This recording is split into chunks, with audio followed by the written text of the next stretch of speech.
Well, thank you for inviting me to speak here today. The theme of your conference about women driving economic growth really is something really close to my heart.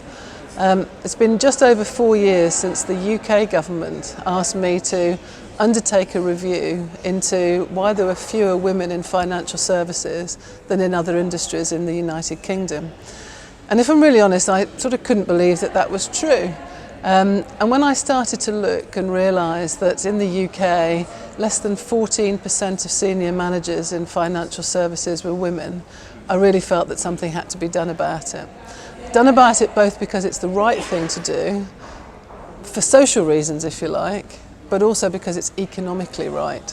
And what the UK government had realised was that we can really increase productivity if we access the talents of a much broader part of the workplace, as well as improving the conversations that management teams have because of diversity of thought around their table. And so I was asked to understand how we might address this. And in partnership with Her Majesty's Treasury, we came up with the Women in Finance Charter. Now, what the Charter tried to do was to address this issue not as an HR problem, but as a business problem. Because, as I say, this is something that can really drive improved business results. So we looked at how we might do that, and first of all suggested that all organisations should have a target that's internally driven for the diversity of their top teams. Then they should be prepared to work out how to achieve that target. They should be public about it.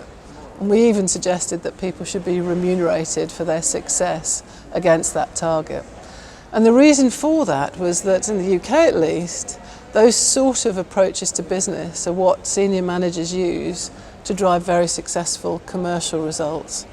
So we thought, well, if this really is a commercial issue as well as a social issue, let's make sure that we address it in that way. And what that's meant is that driving equality has come out of the HR room, if you like, and really come onto the table of senior executives and chief executive officers. And frankly, it's made a huge difference.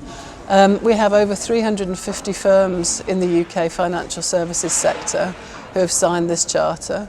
They employ over 800,000 people in our economy, and having organisations like that who are open-minded to this sort of growth and this sort of agenda is undoubtedly changing the conversation and changing business results in a very positive way.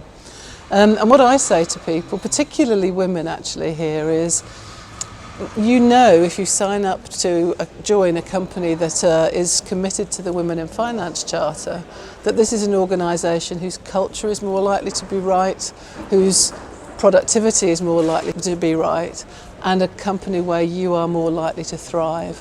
Don't join a company that hasn't signed the Charter, because the environment is less likely to be positive for you. And I think that's making a difference. People are talking about it. It's something that the press is supportive of. It's something that's talked about around board tables in the city and beyond. And so from our point of view, the most important thing is to keep on talking about it. I'm delighted to talk about it in the UK and around the world, but not just to talk about it, but to do something about it. And at your conference today, as you discuss the Korean voluntary agreement, I think it's really, really important to discuss how businesses can thrive through diversity, how much more productivity can be achieved, how the balance of life for men and women can be successful.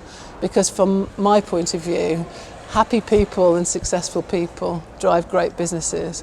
So I thoroughly applaud the fact that this is something that South Korea is taking on. I'm really looking forward to hearing how you do with it.